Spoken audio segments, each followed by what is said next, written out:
to the Global Real Welcome to the Global Real Estate Investor Forum.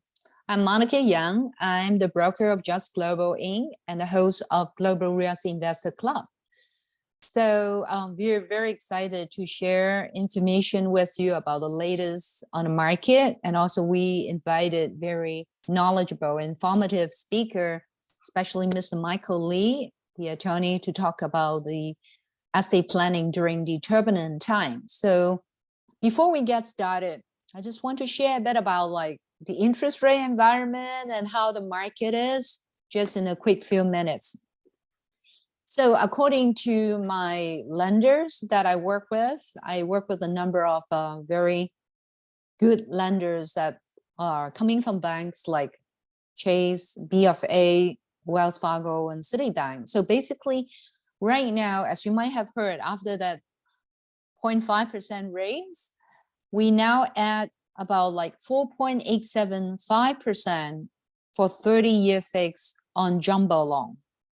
And if you're going to choose like a 7-year fix, adjustable rate is about 4.25%, which I think, of course, it has gone up quite a bit, but still, you know, relatively speaking, it's not that bad.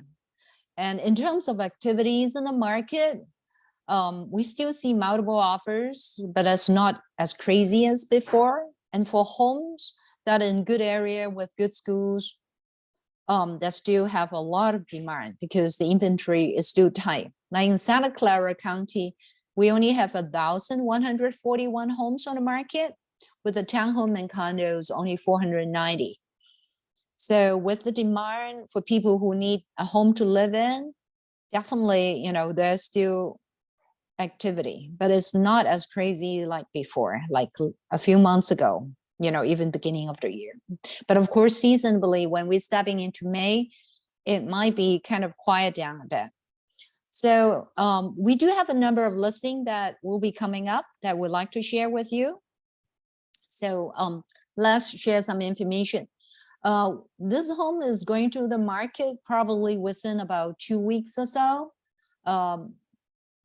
The owner actually bought a bigger home, so they're moving out of this house, which is in a good location, very, very close to Pacific Common, Baltimore area, a lot of restaurant, Costco, and, you know, like right across is an elementary school.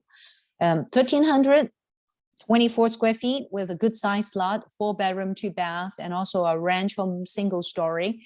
We expect this home to be priced at about like 1.55 to about 1.6 million. Very nice home. And they're doing some cleanup and, you know, paint touch up now.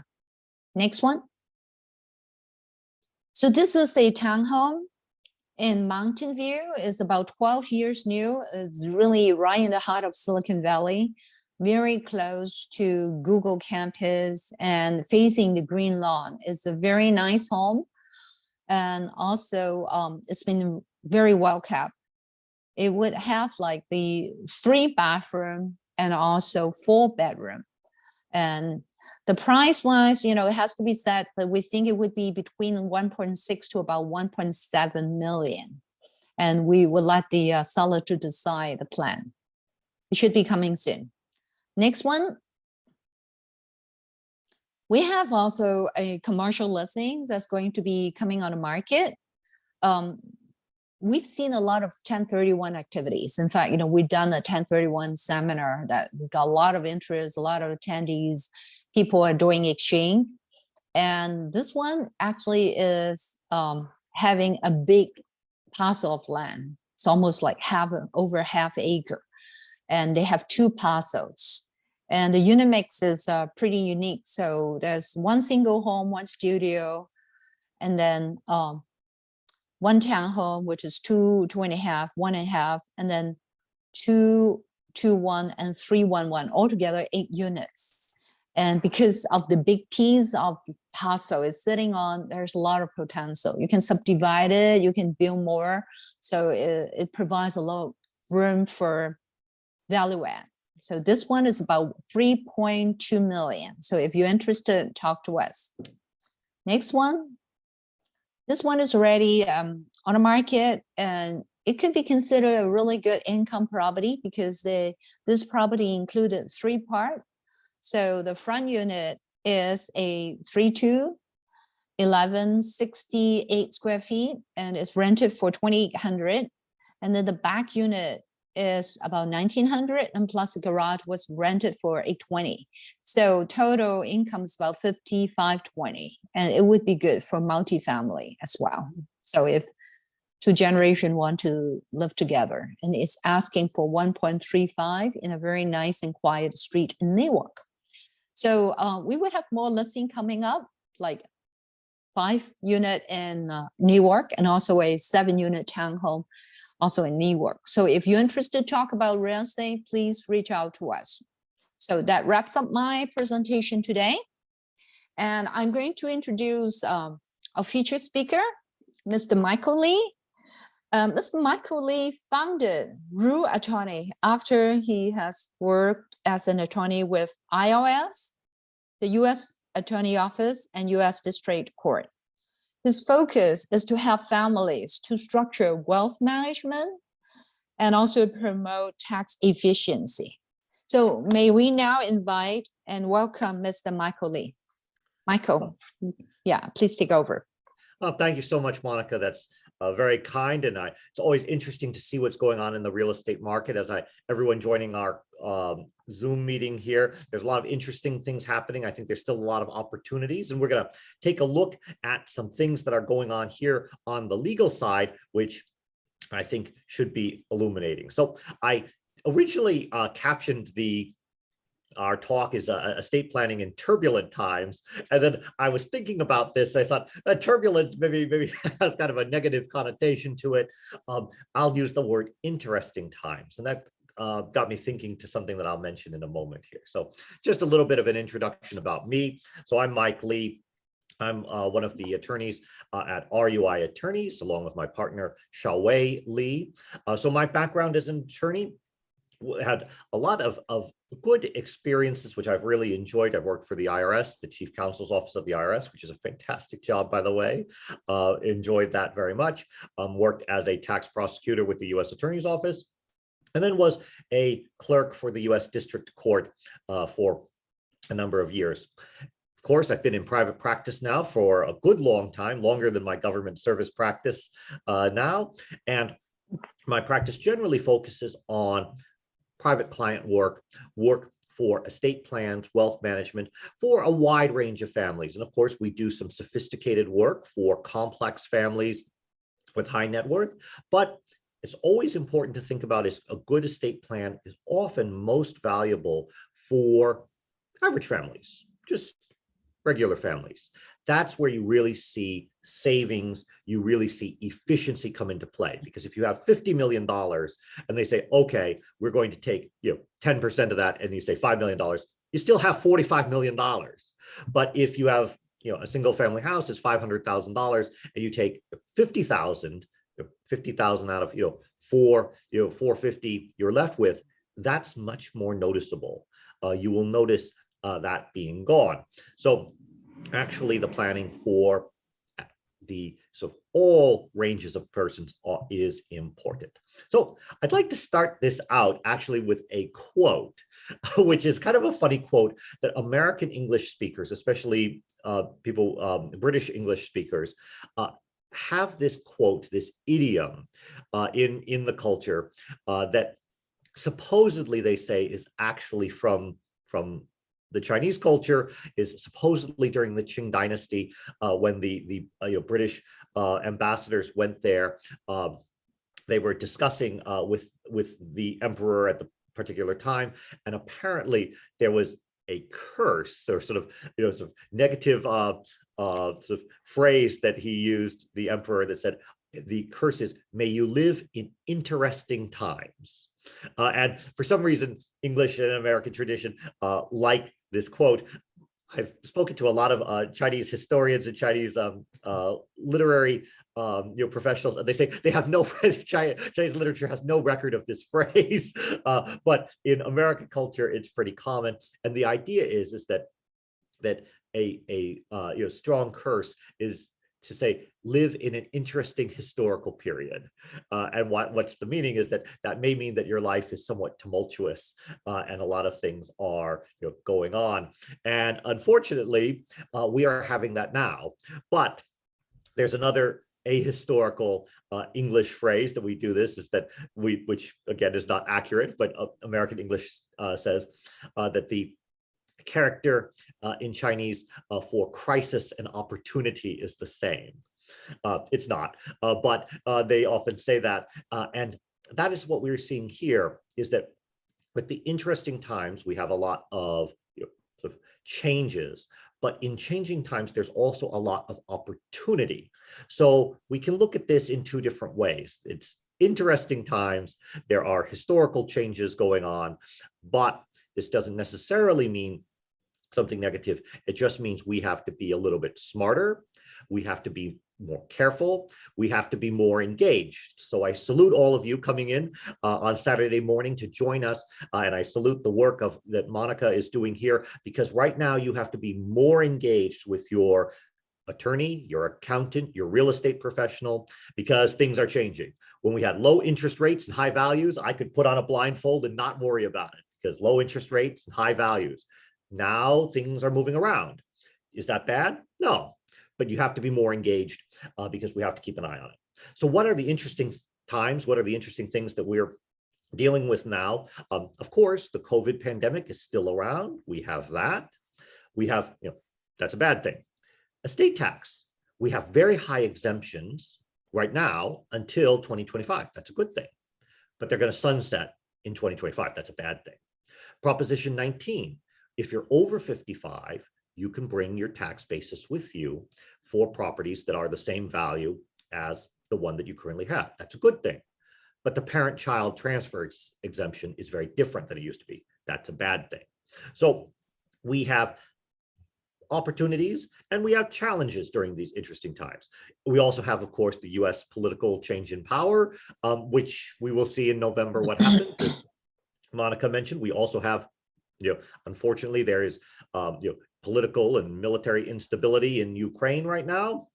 That's causing a lot of challenges. We have a fairly significant supply chain crisis. So there's a lot that's going on. What is the thing to do here is, interestingly enough, the first thing to do is the same thing that we have always done. The first thing to do is to do an analysis and an understanding of what comprises your estate. How is it laid out? And I was talking to Monica and I, where we were having a conversation before joining the call here about sort of things that people need to do. And I remember years ago, you're working with the IRS used to make people do this. And really, actually, the one who does this is a fancy office in the federal government called the Office of Comptroller of Currency. And so an office that no one has ever heard of before, but it's quite powerful. And what is the Comptroller of Currency? They're basically the federal regulator of banks. And years ago, I did some work with them. And one of the things that they do every year, and then they do it intensively every couple of years, is they do what's called a stress test. And basically, they go to a bank and they say, here's what we're going to do. We're going to take all the financial documents and we're going to run different scenarios, different assumptions. We're going to run a scenario, an assumption where interest rates are doubling, tripling, increasing like that. We're going to run a scenario where current account balances are plummeting. We're going to run all these scenarios and say, bank, are you able to hold up? And what we're trying to figure out is what position do you as the bank start to have trouble, and what part of this these scenarios breaks the bank. We should just do the same thing for ourselves. Again, one of the best best piece of advice I've gotten throughout my career is copy smart people. So smart people, Office of Comptroller of Currency and the banks, they stress test their financials. They say, what happens if things go really bad? And that, I think, is a good piece of advice right now, is look at different scenarios for your financial picture and say, of course, we've been in an era of very low interest rates with very high values. It's really been a seller's market. My parents sold a home. My parents lived in rural Eastern California desert, and they loved that home. And they were moving because really my sister and I were making the move because they were too far away.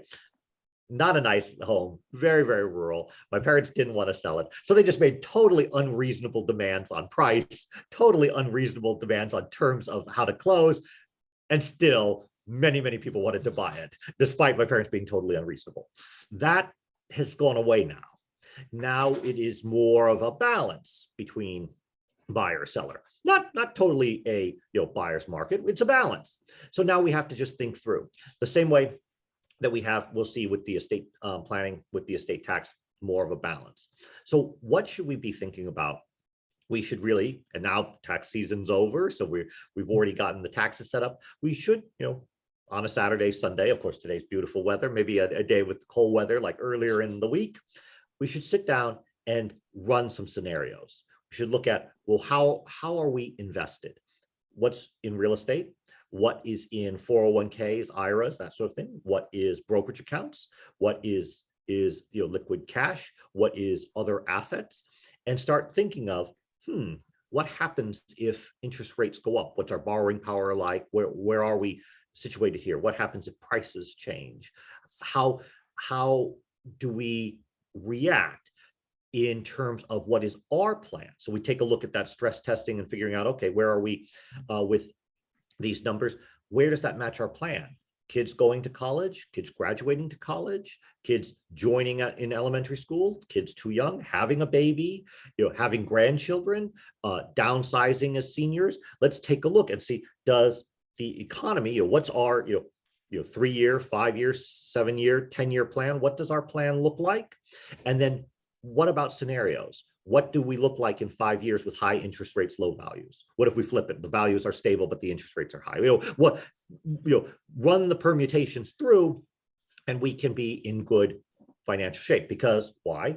If we can measure it, we can manage it. If we are aware of it, we can react.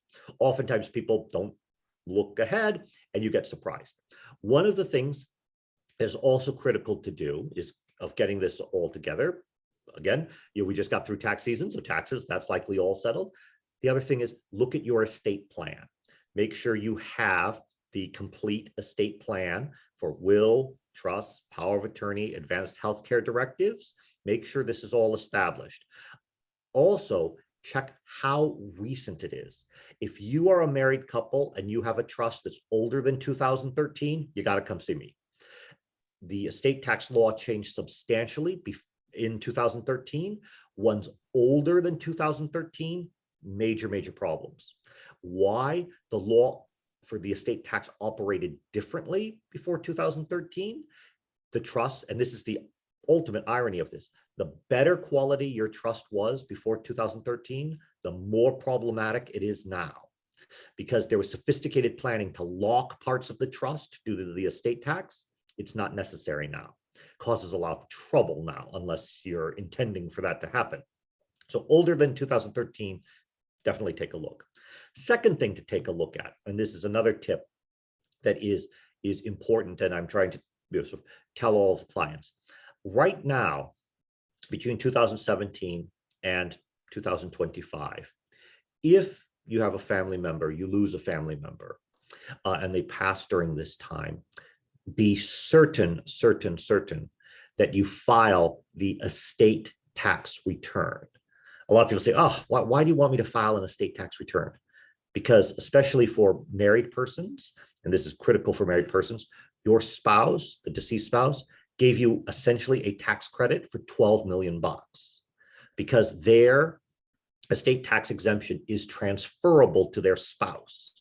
So I've had a number of persons, we of course administer estates when it's necessary. I've had, of course, for the ones that we administer, we always file the estate tax returns, but I've had more and more people visit me later and said, oh, a few years ago, my spouse has passed away. Said, did the attorneys have you filed the estate tax return? They said, no, they didn't mention anything about that. They didn't really understand it. They said it was just low enough that we didn't. You're leaving money on the table.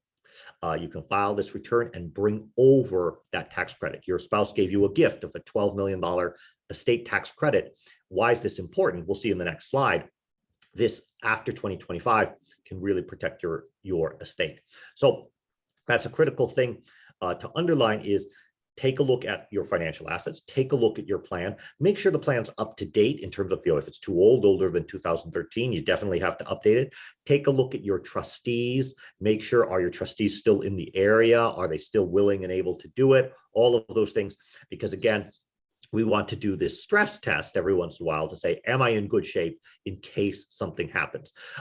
Again, if you were in the summer of 2019, and you were, at a dinner party in 2013 or 2019, and you said, I think by, March of 2020, we will all be locked in our own homes because of a terrible disease that's killing millions of people.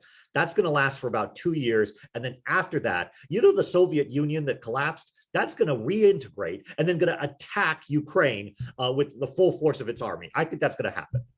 You'd be either, people would suspect you got into the wine a little bit too much and you were a crazy person. Yet both of those things have happened. So what are we wanting to think about with our planning is thinking through, again, the stress testing. Let's see how our plan does under pressures, because we need to be prepared. And that's what good estate planning does. In addition to this, let me tell you a little bit about the federal estate tax law, because it tends to be critical for California persons. Right now, the estate tax exemption per person is very high, historically high, except for the year 2010 when we didn't have one. So with this, we have per person estate tax exemption, $12,060,000 per person. So husband and wife, if you have, less than 24, actually, about 25 million, no problem. But that's the disclaimer on the bottom.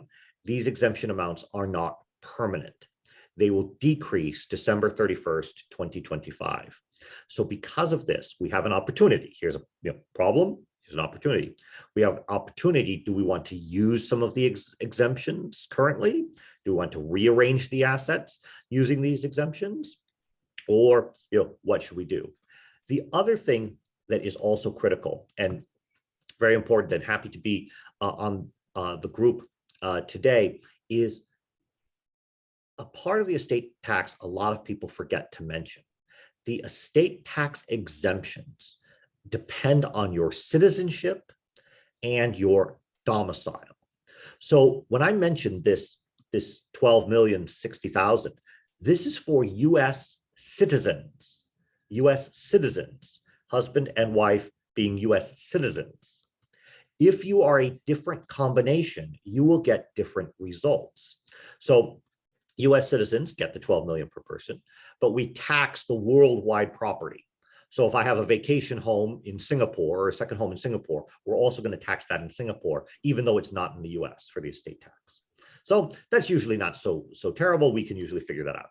Second thing, if you're on the call here and you've done estate tax planning, the estate tax, the individual amount, the individual exemption will apply to you, the 12 million will apply to you as a US permanent resident, a green card holder, providing you are a US domiciliary. This is a complex concept, the domicile, but it's basically if you're here and you're living here and you intend to live here, we will grant you the 12 million. But we grant it to you in a different way, in that there's another exemption called the marital exclusion, passing property between husband and wife, that doesn't apply to you. So what's the bottom line? You say, Mike, this is getting kind of complicated. The individual, the marital, green card. If you are a green card holder, if you are a permanent resident, critically one, you must do an estate plan with the revocable living trust. Why? Because you can't pass the exemption between spouses like American citizens can. So you have to use the trust to be tax efficient. You also may need a situation where you need what's called a qualified domestic trust. So the bottom line for the US green card holders, you absolutely need to plan, because your tax treatment is not automatic. It's very manual. And if you fail to do it, you sometimes can get very bad results. Pivoting one more down in our chart over here, very, very bad results. Non-resident aliens. Be very, very cautious about this going into the future. Non-resident aliens. The person is not a green card holder. They are not a US citizen. They are a foreign person. And they're a foreign person, maybe they're here on visa, but there's no intent to permanently reside and they don't have a legal right to permanently reside.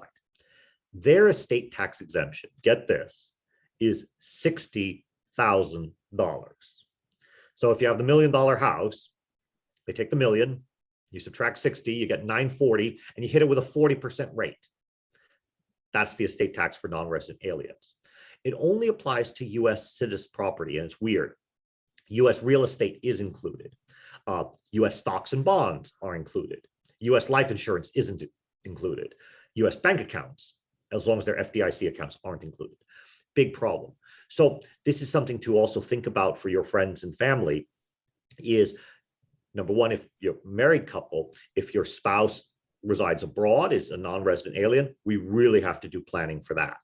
That can become very, very problematic because if you, the US person, pass away and your assets pass to the non-US person, you have all of your assets in the hands of someone who will be taxed very, very highly, very problematic. The same thing if friends, family, parents, relatives have bought US real estate and they are a non-resident alien on title, that needs to be addressed. There are ways we can fix it, but you don't want to be sitting there with a non-resident alien on title and then the non-resident alien passes away. You have a major, major tax problem there. So what do you need to know? Bottom line of what should I do? First thing for the, beyond what we were talking about, the stress testing, just to understand the estate tax while you're doing your sort of analysis of where you are with your estate plan. What's your domicile? 2 US citizens, easy, no problem. If you have US citizen, permanent resident, problem. We better take a look at this. US citizen or permanent resident and non-resident alien, foreign person, big problem. Really have to look at that. You do that first.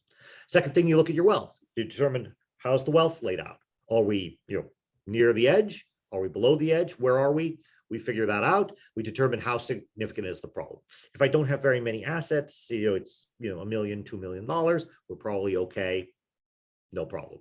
But if we start saying, oh, we're like in the $6 million range, $7 million range, we were higher than that, problem. We have to take a look. Establish and monitor your estate plan, make sure you're in good shape. If you are in the higher ranges, always a good time to start looking at advanced structures such as the irrevocable life insurance trust. Do be aware that for the US estate tax, we tax for US citizens, we tax everything. We tax real estate values, we tax real estate. 401k, tax 401k. Brokerage account, do we tax that? Life insurance, you say, oh, yeah, the surrender value, the death benefit, the full amount. You say, but I have a $2 million policy. Bring $2 million in. You say, but it doesn't go to me. I die and then it goes to my kids. Yeah, the IRS knows. We tax it. We tax it anyway.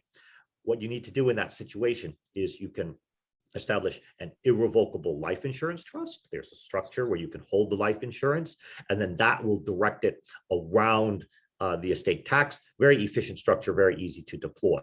So always important, again, going through this flow chart, once you determine domicile, determine wealth, and then you add in things that you didn't really think about, like the 401k and the death benefits of life insurance, you may find, and most people find, I'm higher in the range than I thought. I didn't think I was that high, but then when I added the life insurance and these things, now I'm kind of up there. Well, good. Now we know, now we can act. We can measure it, we can manage it. So that is always a good time. And then the last one is consider, and if appropriate, consider aggressively gifting under the current exemptions. We have the 12 million exemptions. There are strategies to gift. We also have it $16,000 per grantor per grantee. So it used to be 15,000 last year. We got an extra 1,000 bump due to inflation. So with that, you can now a couple could give 32,000 per person. You have 2 kids, that's 64. That's pretty good that you can move assets out. So I throw in this chart because it's one of my favorite charts of how your trust should work. Do you need to know anything about this? No. This is what I do for you. But this is basically how a married couple tax efficient trust should work. It should have the subtrusts. And this is why checking the date is important. Because if the trust is older than 2013, it's going to do this the wrong way. It's going to put your assets over here in the family trust first instead of the marital trust. That was the way to do it in 2013. That was really smart. That was exactly what you were supposed to do. But after 2013, that is somewhat troublesome. We now generally have the allocation put over to the marital trust instead. So this is basically what your lawyer is supposed to design for you, because that will be more efficient. Be wary of like very, very simple, like kind of like a, cookie cutter trust that they just sort of send out, that do, sometimes we call them straight drop trusts and things like that, that don't do the planning. That's fine. Like for my parents, when they were living in rural Eastern California, that's probably fine because the property's worth like $350,000. There's not significant assets. Everything else, like 401k, is a transfer on death. There's really nothing going on. No problem. If you have something significant, and Bay Area people usually have something significant, you need something as significant. And it's just the thing is, as I can tell you a little personally about me, I have replaced heart valves. When they said, oh, you need to have your heart valves replaced, I asked, what are the best heart valves? I didn't ask what are the cheapest heart valves. I want the best ones because I have a lot riding on the heart, so I want one that's really good. That's the same thing for your family wealth. You've spent all of your life accumulating this. Do you really want to put all of the family wealth in this cheapo thing that you're going to try to float across into the next generation, or say, no, I think I want something quality? I generally expect everybody will think they want something quality. So we're going to pivot out of the federal estate tax and we're going to fly back into California here for this. Still seeing a lot of misunderstandings and problems with regard to the California Proposition 19.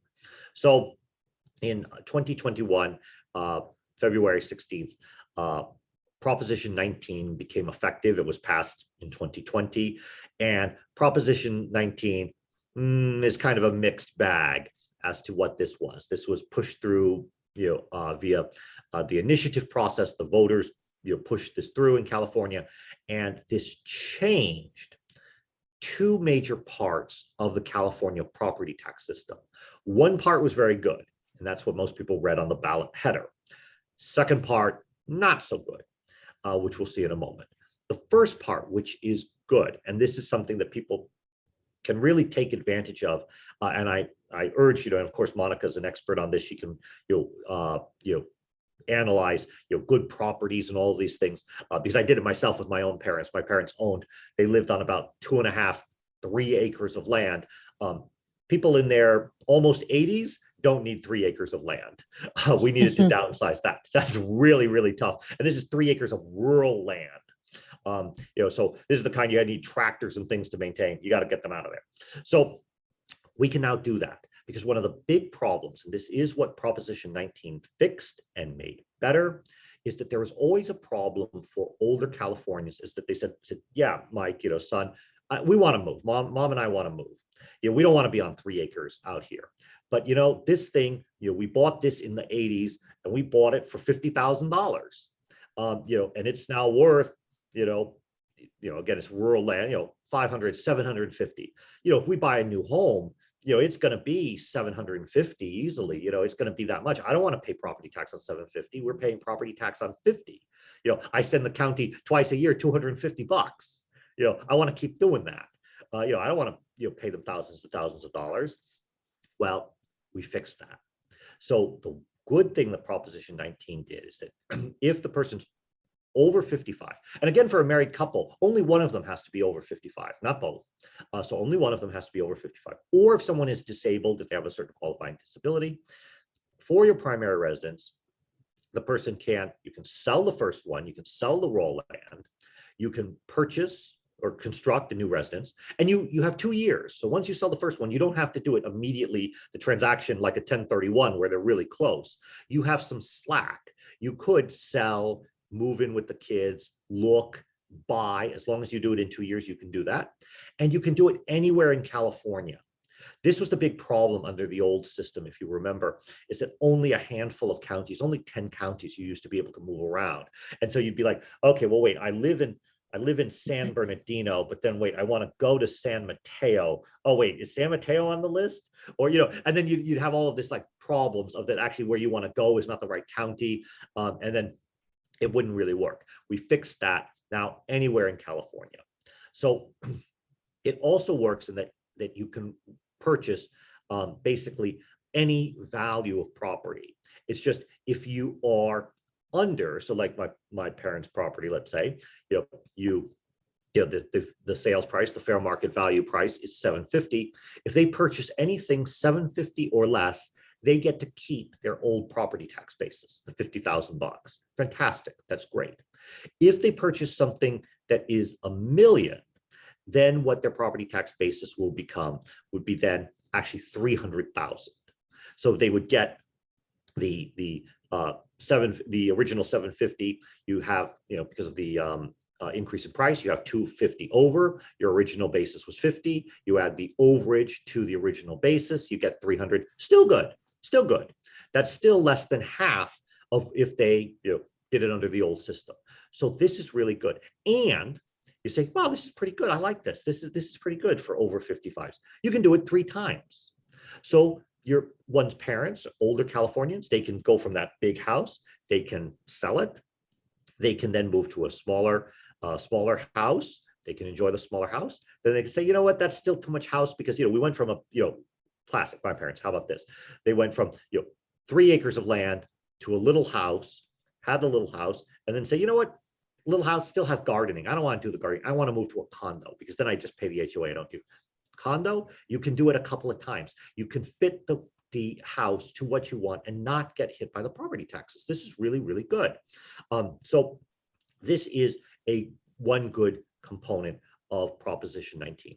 This also works a strategy of selling the property to one's kids. You can also do this if you sell in an internal sale. You can do 2 things. You can sell, an internal, you can have some benefit there. You just have a little bit of a problem sometimes with the parent-child exclusion, which we'll see in a moment, but there are opportunities here. So Proposition 19, if you're an older Californian, definitely something to think about.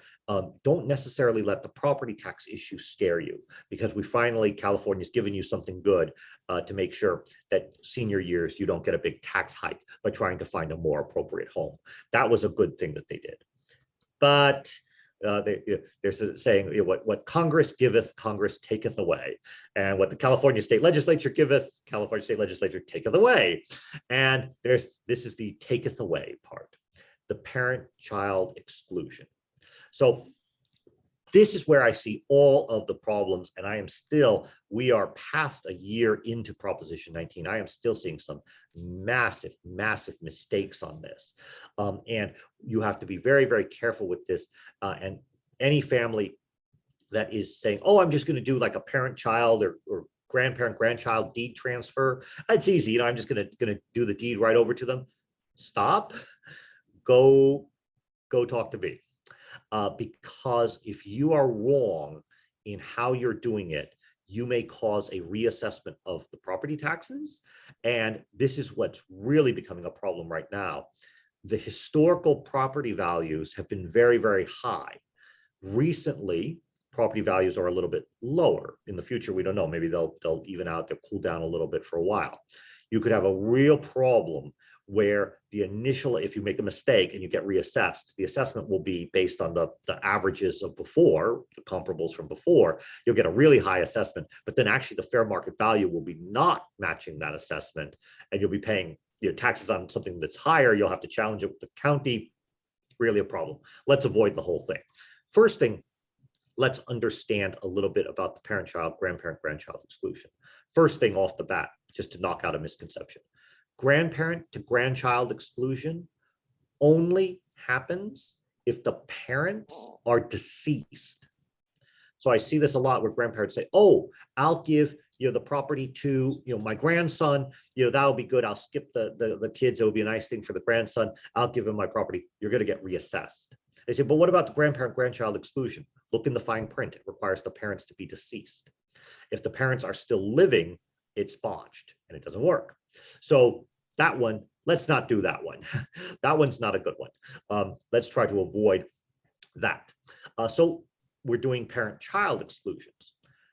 Big change from Proposition 19. Proposition 19 adds many requirements onto this that didn't used to be there. So one is the parent-child exclusion transfer to avoid property tax reassessment. It must be the principal residence of the transferor, the parents, and the transferee. So what we can't do is if we have the Santa Clara property and my son's in Los Angeles and my daughter's in New York, and I say, well, when I go, they can just inherit it and use it as a rental and keep my property tax basis. You used to be able to do that. Not anymore. Not under Prop 19. That will get reassessed. If you want to avoid the reassessment, one of them has to come back and claim residency in that house. If no one claims residency in the house within 1 year, then it's going to be reassessed. So there's a problem. There's also a value limitation on this. So the value limitation is it covers the current taxable value plus $1 million. So basically, you take the current property tax assessment, you add in $1 million.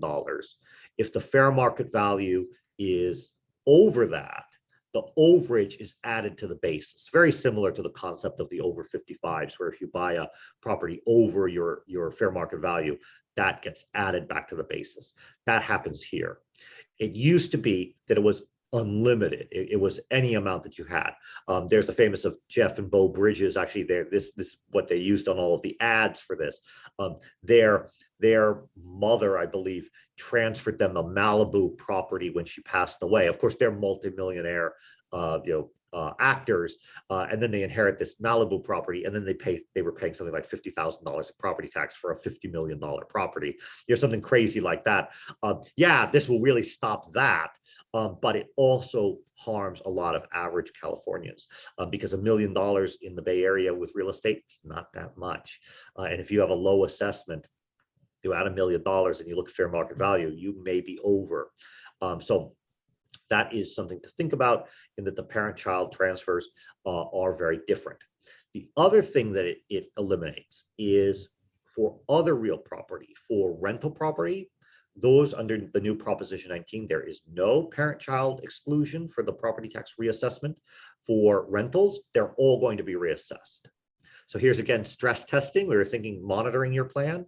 Under new Prop 19, all of those rentals will be reassessed. The kids, if they have the rentals, they will be paying the full fair market value assessment on all of those. That may change the cash flow analysis. Maybe conceptually, when you think through the plan, again, stress testing, what about if they have to sell them? They will have a step up in basis for the federal income tax. They'll sell them tax-free. Maybe that's the thought. And that's, again, thinking through the administration of the estate. Maybe it's more advantageous to sell those than to keep them as rentals. Commercial, if you have commercial, think about your leases. Do you do all inclusive or triple net? Triple net, you want to do triple net now, because then if something happens and you have a commercial building and parents pass away and the kids get the reassessment, you say, that appears to be my problem, but that's not my problem. That's the tenant's problem. Of course, the tenant's problems are always your problems, but at least as a matter of law, you can push that increase onto somebody else or pass it through to the tenants to ameliorate the problem. Otherwise, you're going to have a challenge there. So, and then there's ways to claim it. You have to file for the exclusion and do all of that. So in addition, thinking through Proposition 19, there has been a lot of talk about the second part, saying, wow, I really don't like this second part. Is there anything we can do to get away from this second part? Isn't somebody, somebody's got to have a petition. There's got to be somebody in front of a Safeway, right, collecting signatures, to try to repeal the second part and put us back to the old system, the old Prop 58 system. Prop 19 terminated and repealed Prop 58. Can't we go back to that? Can't we just, go back to that system? There is an effort. The Howard Jarvis Taxpayers Association was trying this, trying to collect those signatures. They did not get enough signatures, so it did not qualify for the November ballot. So for this year and next year, actually until 2022, this is going to be the law. This is something, if one feels strongly about it, begin your political activities, because right now the law seems fairly stable and there hasn't been momentum to try to change this one. There has been some, like we mentioned, that there was an effort to try to do a modification to it, but it just didn't get very much popular support. So something to take a look at. And as always, we leave it with a what do you need to know? What do you need to know from all of this? Persons over 55, much greater flexibility to downsize, relocate. So start thinking it through.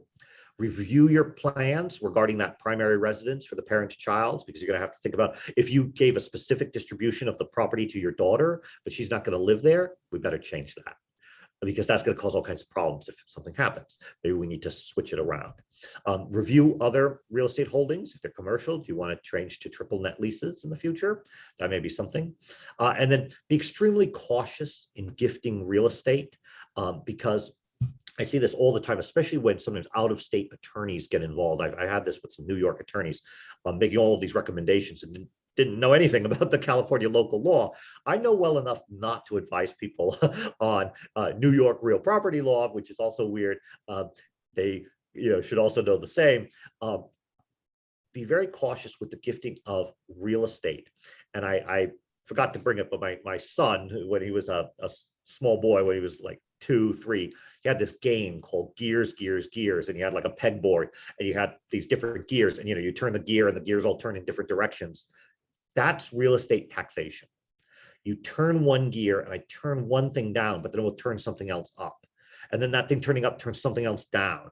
And you have to be very careful, as a lot of people will look at one particular thing and say, oh, I want the parent-child exclusion, I'll gift it. It's like, okay, so you turn the property tax down, but you turn the income tax up.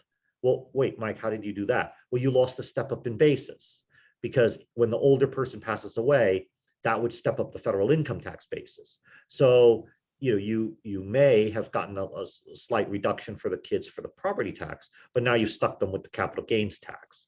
And then you have to play out the scenarios. So be careful. I have a lot of clients, like I said, still make some mistakes on this, where they're either operating under the old rules or they didn't think it through, and they'll do some transfer, and then they get that letter from the county, the dreaded supplemental assessment. And they said, Mike, I got this from the county. It says I owe $8,000. I always say, did you record something? And they say, yeah, I recorded something. I say, uh-oh, we have a problem. Something got recorded. So be very cautious with that. So we're running right along. This is the best way to contact us.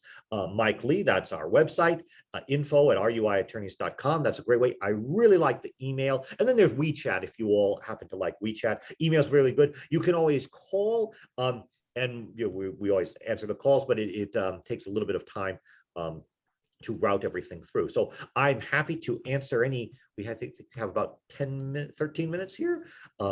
Happy to answer questions. There is a question up here. Let's see. Yes, here's actually a good question here, and if you don't mind, I'll just jump into this quick question here. This is about the estate tax. This is going back to the chart about estate tax. If you have a spouse that is a foreign person living abroad, the kids are U.S. citizens, and I am a permanent resident or U.S. citizen, could I, in my estate plan, bypass my spouse and have the property go to my kids? Yes, conceptually, this is the right thing to do. What you generally need to do is do two things. One is you'll need your revocable living trust to be designed as, let's say, spouse 1 does not pour the assets to spouse 2. 95% of estate planning, where the attorney is not familiar with international taxation, will flow the assets to the surviving spouse. That is a mistake. We would want to change the trust so that the spouse is excluded. And usually we mention lines that we say, I husband or I wife, I'm excluding my spouse, not because of a lack of love or affection, but because of the international estate tax considerations of his or her status. It's not because I don't love my spouse. It's because I love my spouse and children so much, I don't want to stick them with the tax. Because if I would literally love them to tax death if I gave it to them. So I'm not going to do that. The other thing that we have to think about too, which is part two, is depending on the spouses, the status of community property. Is the spouse on the title or not? Because if the spouse is on the title and is a foreign person, we're going to have to think through how we remove that spouse, because there's also an issue of their ownership. If they're not on the title, usually there will be a brief transmutation agreement or something from that spouse that concedes that they don't have a community property interest in it. So it's definitely something to take a look at. We are happy to take a look at those trusts and provide suggestions. The best way to reach out for us if you have that situation, send us an email. So just send us an email and say, oh, can I get 30 minutes? And again, anyone on the call, because we're on, this is a benefit of joining with Monica Young. If you want a 30-minute consultation, you don't have to pay. So that's just a benefit of coming on with Monica's program here. Just let us know you're referred from Global Real Estate from Monica Young. 30 minutes, no problem. We'll take a look at what you've got. So important. So here's another great question here. Young generation, saying, the kind of millennial persons, those people, should I look at setting up a revocable living trust? Yes. And the trigger is this. The trigger is really thinking more about assets than age. I have a lot of clients think about age. They say it's an age issue. It's not really an age issue. It's a property, and it is a children's issue, and it's a powers issue. One of the key things that I really strongly recommend for persons, like I have some people that say, I'm a single man, I'm a single individual, I'm under 30, I don't own a house yet, it's just me, I don't need to do anything, right? I say, do you have a power of attorney? Do you have a healthcare directive? Do you have a will? I say, no, I don't need any of these things. I'm the prime of my life. I say, yes, but you are a fully autonomous adult in the eyes of the law. What happens if you get sick? What happens if you don't have capacity? Your parents, you think, well, my parents will do it. Law says your parents are strangers. You're over 18 and you are autonomous. I go in and I say, I'm his dad. They say, nice story. He's autonomous. I'm going to look at his documents. He doesn't have any documents. Okay, we're going to have to figure it out court-wise, because maybe he's estranged from you. Maybe he doesn't want you involved in his life. Terrible story I had during COVID. If you are a parent and your kids are going off to college, remind them and look through their documents, and sometimes even bring them over to me. For most colleges, when they go off, there are basically like emergency notifications, healthcare directives to include the parents. Be sure your son or daughter, your child fills that out. And sometimes to be extra careful, if you have a good relationship, maybe have them do a quick power of attorney healthcare directive before they go. Terrible case during COVID. He didn't have COVID. The poor guy, the young man, he went off to Cornell. He's from California. He's not used to like 18 feet of snow all the time. He got really sick. And luckily he had a good roommate. The roommate he got really sick. He was in the hospital in Cornell. This is during COVID craziness. So the hospital, no visitors, no nothing. Everything's locked up. The roommate calls the parents and said, you haven't heard from John because he's really, really sick.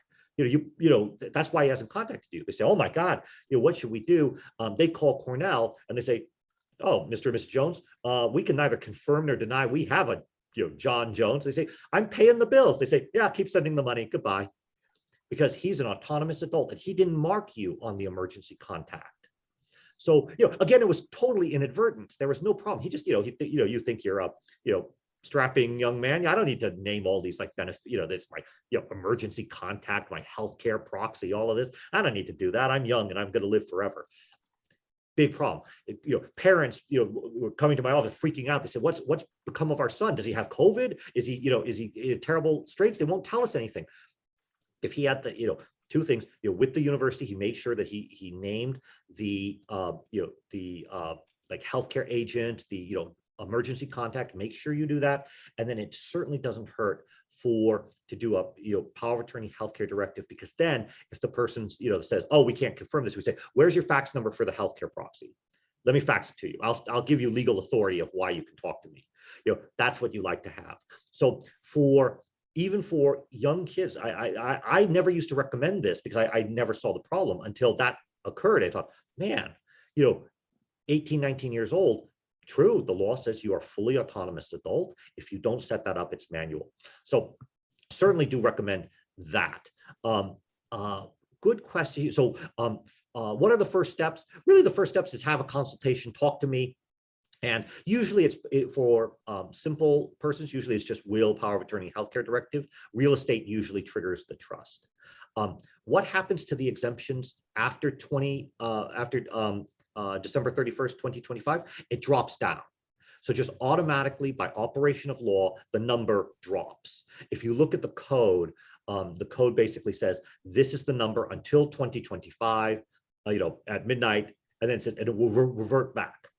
It reverts back to the Obama era exemptions, which is 5 million, but the 5 million is adjusted for inflation. So it is a bit of an issue there. Question for the GST. Yes, the GST, you have to, for grandparents, the GST and the estate gift tax are harmonized for the large exemption. So for that one to do the generation skipping transfer tax, basically I'll say this just about it. GST is like a mind-numbingly bizarre and complicated tax. But I would say it like this, is that whenever there is a skip, this is where if I'm a grandparent, I say, I'm going to skip my kids, I'm going to go to my grandkids. What we need to take a look at is, are we going to be cleared of the general estate gift tax? If we are, that's also GST. But if we're not, there may be some considerations for this large exemption. Do we start using this large exemption to shield this amount from GST tax? Do be careful, and this is a little bit of a weirdness, is the annual exclusion, that 32,000 a year for a couple of 16, that is not for the GST. So you just have to be a little bit careful on GST planning, and you're happy to take a look at that in the situation. Here's a good question. Lived in a property for 12 years as a primary resident, later rent out for many years. If I went back to live as a primary resident for 2 years, can I sell it? Oh, yes. If you go back to it and you live for the appropriate years, yes, you can recapture both. You can recapture the ability to use the Proposition 19, the over 55s. You can do that. You can also, if you want to go the other direction, do the parent to child. You could do that. You can also, with the 2-year rule, if it becomes your primary residence, you can also get the Section 121, the federal income tax exclusion, the save the 250, or if you're a married couple, 500,000 for capital gains. So you can do that. Here's another question, which is an interesting question. If I have no medical power of attorney, I have no advanced healthcare directive, does the doctor make a decision in the emergency situation or the non-emergency situation?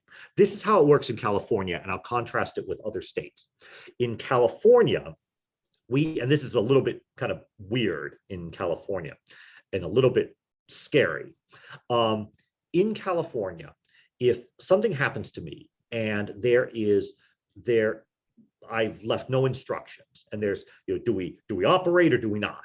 And the doctor's not sure, do you want me to do the operation, or do not do the operation?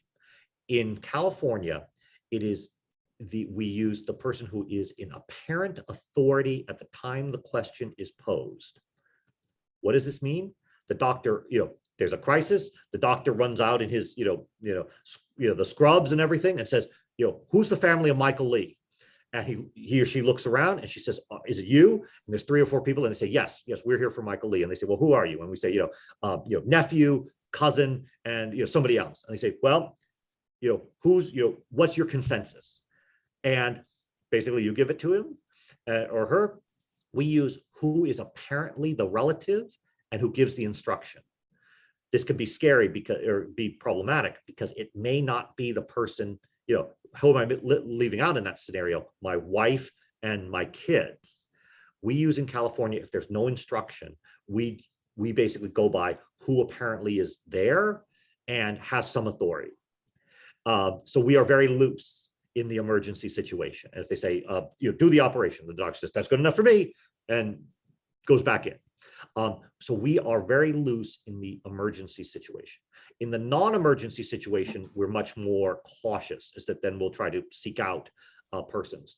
But we are not a strong priority system. In other states like New York, as we went through with the Cornell issue, they are a strong priority system. So they're going to go out to the waiting room and they're going to say, where's his spouse? And I say, she's not here yet. I say, he has a spouse, right? I say, yeah. And they say, then we can't do anything. I say, well, what about kids? Are the kids here? No, they're not here. Oh, we're 2 ranks in and nobody's here. We have to wait. Very rarely there is in extreme situations, and again, this is always messy. In extreme situations in California, if there is a crisis and there is no one to make a decision, the doctor, him or herself, will not make a decision. It is referred to a board. And there's usually a panel of 3 to 5 physicians. And the treating doctor will refer it and say, I have a patient, I have no instruction. We either go option A or we go option B, and I need to know tonight. And they say, and no one's coming forward. We don't know. They'll often refer it to the board, and the board will say the prevailing medical practice in this situation is X, and the board will approve it. That is anyone's guess what that will, unless one is trained as a physician, and I am not. I do not. For any number of things, it varies. And that's for the crisis. If there is a situation where, let's say, no one came forward and someone is in a coma, can you believe we refer it to the public guardian? So the person stays in a coma. The board is not convened because there's no crisis. The hospital basically informs the county and says, I think you need to appoint the public guardian. And there's a county official who is called the public guardian. And the public guardian will be nominated through a court process. And then the public guardian will make a choice. As you could probably tell by the tone of my voice, not good. Don't go with that. Don't go with even the medical board. Don't go with that. Choose who you want and let them know. And if you have preferences, let them know. And this is the good thing just about the power of attorney, or the healthcare, we call it the Advanced Healthcare Directive. It does 2 things. One is nominate your healthcare agents, and you can choose. You can say, person A, B, C, D in order, or you could say persons A, B, C, D, any of them. They can all choose. Whomever's there. You can choose however you like. You can have it in strict order. You can have it as a panel. You can say those 3 people by unanimous agreement. You can do whatever you want. So you can choose. And then the second thing you can do is, if you have healthcare preferences, I want to be kept alive in all situations. I do not wish to be kept alive if I'm in a coma. I permit blood transfusion. I don't permit blood transfusion. I have some clients, I always, they permit me to tell the story. They are Haredi Orthodox Jews. They have the curls and the beard, and they wear the hat, and the wife wears a wig and all of that. They have extremely strict rabbinical and Jewish law on their healthcare. They have a very elaborate healthcare directive. The funny thing is, the reason why they have it is they said, our kids aren't adherent. They are not, they're Jewish, but they don't adhere to all of these things. So actually, we want this very elaborate healthcare directive, not because we have any conflict with the kids. They just don't know these things. So I want them to basically take the healthcare directive, and then, they'll know, I have to be buried within 3 days of passing. I must be buried. I can't be cremated. I have to be, these things have to be done. You can do as much as you want. So that's the nice thing with all of the plans. Let's tailor it for you. So I've gone a little bit 3 minutes over time, but thank you all for the question. Yeah, no problem. Yeah, that's very, very informative and helpful. So really appreciate the time you spent with us today on a Saturday morning.